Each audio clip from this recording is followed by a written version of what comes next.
In today's video, we are going to show you how to properly prompt in Higgsfield so you can get better, more realistic, and more cinematic results.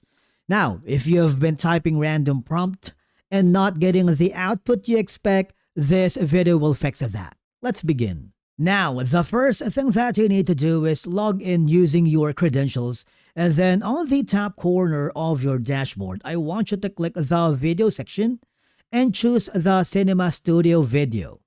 But before we start typing, you need to understand something important. Okay, so Higgsfield responds best to structured prompt, not just short, vague descriptions. Like, for example, you type in a woman walking, so you want to be more specific and intentional. A strong Higgsfield prompt includes subject, action, environment, camera movement, lighting, and style mood. So think of it like directing a movie scene.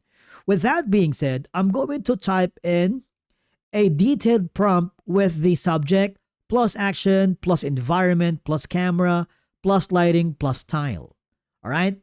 So as you may notice, this is very detailed, and I am not just describing a person, I am directing the entire scene.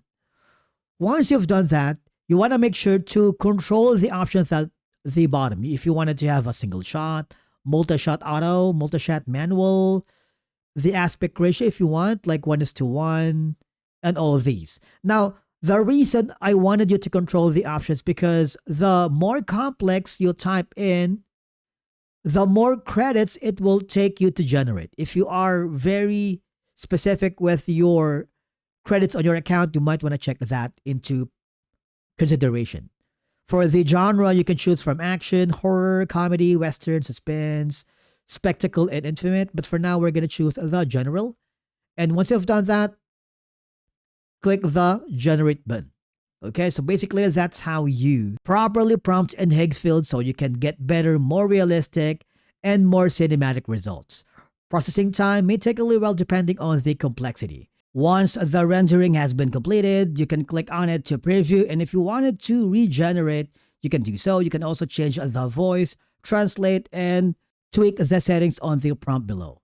But once you're happy, click the download button, and basically that's it for today's video on how to properly generate prompt in Higgsfield. Thank you so much for watching. We will see you again in the next video.